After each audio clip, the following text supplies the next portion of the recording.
Welcome back to Outdoors with Larry Ray on ESPN 790 AM. Brought to you proudly by the Tennessee Wildlife and Resources Agency.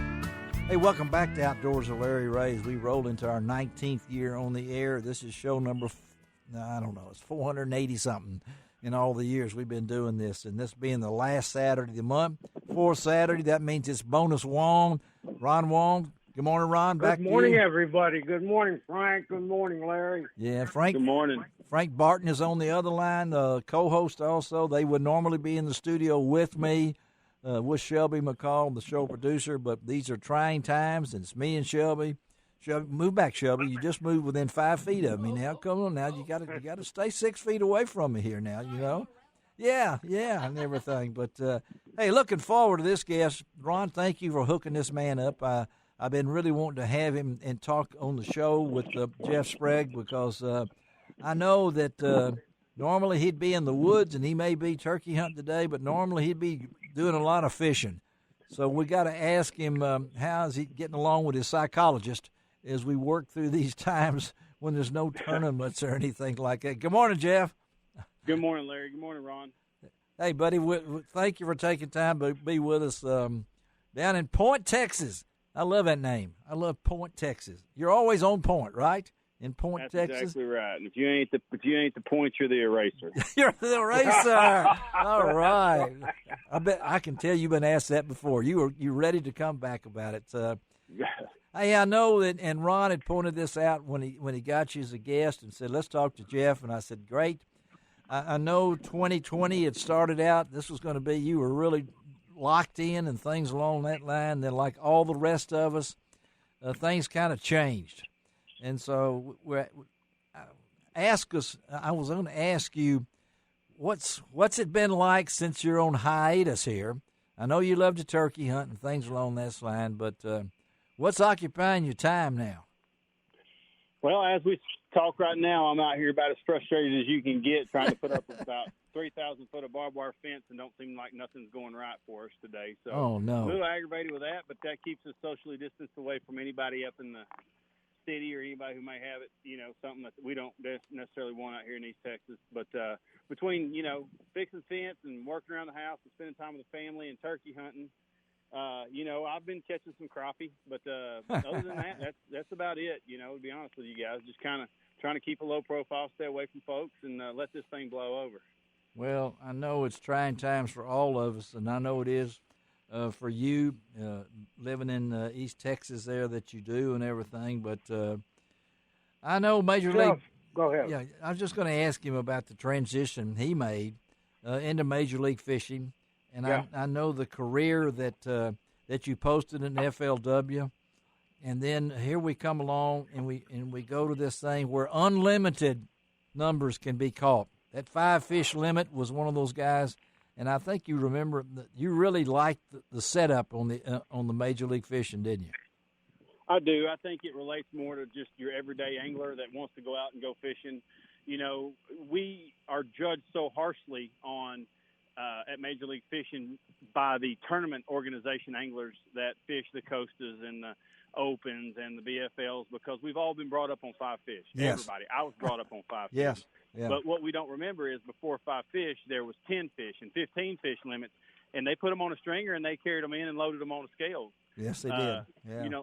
It's a different world we live in now, guys, and I think that Major League Fishing is approaching that with an open mind and the concept of we're not trying to change the sport of bass fishing, but the bass fishing sport needs to be changed to protect the resources that we have at hand with the amount of anglers, college, high school, recreational anglers that are on the water these days. We're really putting a hurting on our bodies of water, Yeah. And it's just the format that we have. It protects the resources. We catch them, we weigh them, we release them in the spawn, in the shad spawn, in the fish spawn, in general, and we don't tote them around. I think that is the future of bass fishing. I believe that's Major League standpoint on it too. It's the future of bass fishing. Well, I know that Ron's going to ask you. I gotta agree. I know. I saw a quote from you, Jeff, in a story that says, "I'm having the most fun I've ever had fishing." That's true. I've had the most fun bass fishing the last year and a half than I've ever had. Here's the deal. I don't mind putting something in my hand, and just fishing for 6 or 7 bites a day if that's what I have to do. And I'll go back to it if they say go back to catching 5. That's fine. Yes. However, I really enjoy, just like you guys or anyone else who fishes, going out and catching all of them. I want to catch them if they weigh a pound. I want to catch them if they weigh 12 That's pounds. me. That's Ron Wong. That's me. And so I think that resonates a lot more with your everyday angler, and I think that's why we're absorbing more and more followers and more people who are, integrating into the fishing as a sport, because we're able to sustain it. We're able to show that you catch it and that you weigh it and that you release it, and we're still able to have the competitive side of it. It's just a win-win situation across the board, and it's exciting to be a part of it. Ron, don't you wish Hey, Jeff. let me ask you one thing, Ron. Don't you wish you were about 30 years younger, Ron?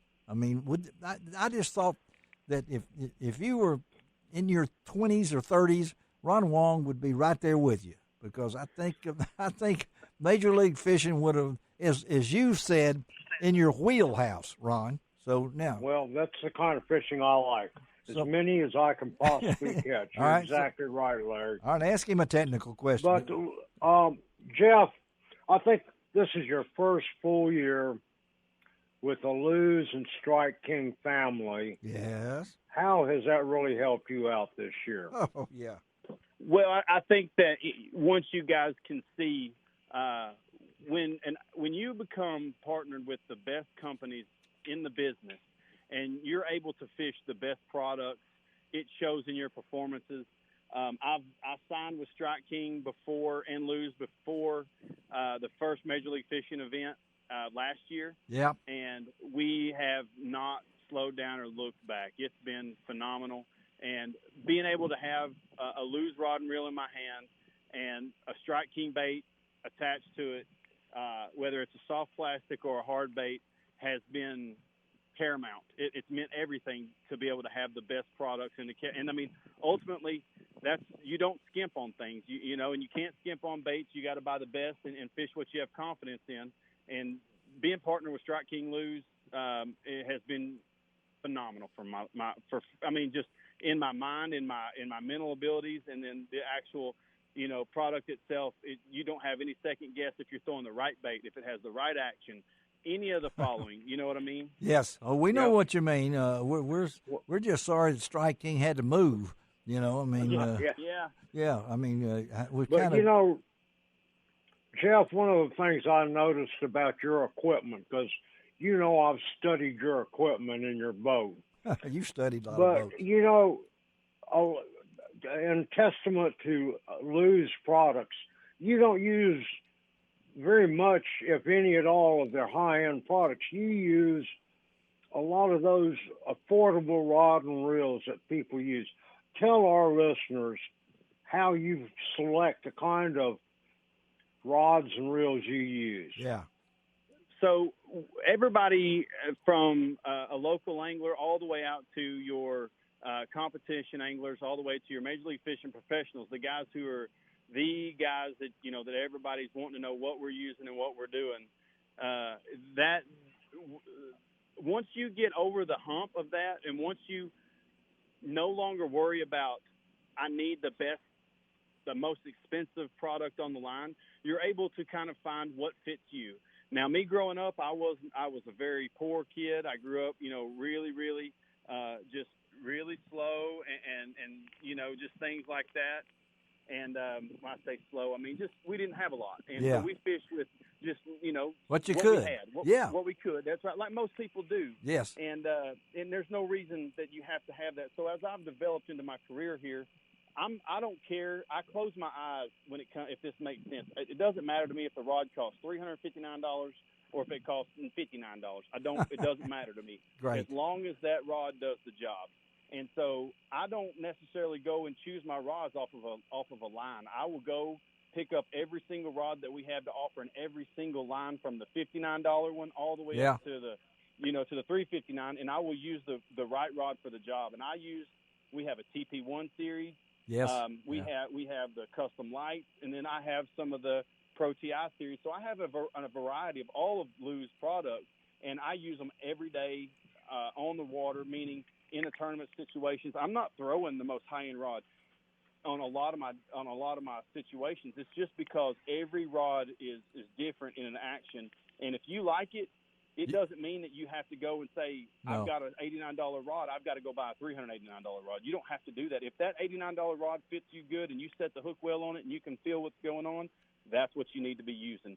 And don't let anybody tell you any differently. Anybody from Kevin Van Dam to me, to anybody who's fishing a high school angler, if it's the rod that you feel comfortable throwing a bladed jig on and you can hook them and you can get them in the boat, then that's your rod. How many rods you got? Gosh, you're asking a crazy question. I've got hundreds of rods, hundreds and hundreds of rods. We just wanted to compare you with Ron Wong. I mean, I don't have I might not have as many as Ron does, but I've got a few. Well, I know we got a couple of minutes here, and I got to ask you this, Jeff, because I know you got to be really. You talked about your roots and things like that. To think that you've won $500,000 in fishing, I mean, does this? And I know you teach. How old's Waylon now? Waylon's 4. 4. And what's crazy is I've won over $500,000 fishing, and yes, that's been in about 5 years. Yes, yeah. Before that, you had a real life. I mean, sure, yeah, sure. So I mean that's been really good. And don't get me wrong, it's not a record breaking amount of money, but it took me 2 years before I got my feet underneath me and figured out how to actually get out on the road and fish. Amazing. Yeah. And then once we do, things start to fall into place, and the work etiquette and the daylight to dark and the up downs on your boat deck trying to find them and the not quit drive. That's ultimately what it is. And I think you've done it well, and we don't want to take any more time from you out there working on building fences or going turkey hunting, buddy. Obviously, by being on today's show, you show the enthusiasm. I know that you got a lot of fans in the Memphis area simply because of the way that you handle yourself, and it's obvious you love what you're doing.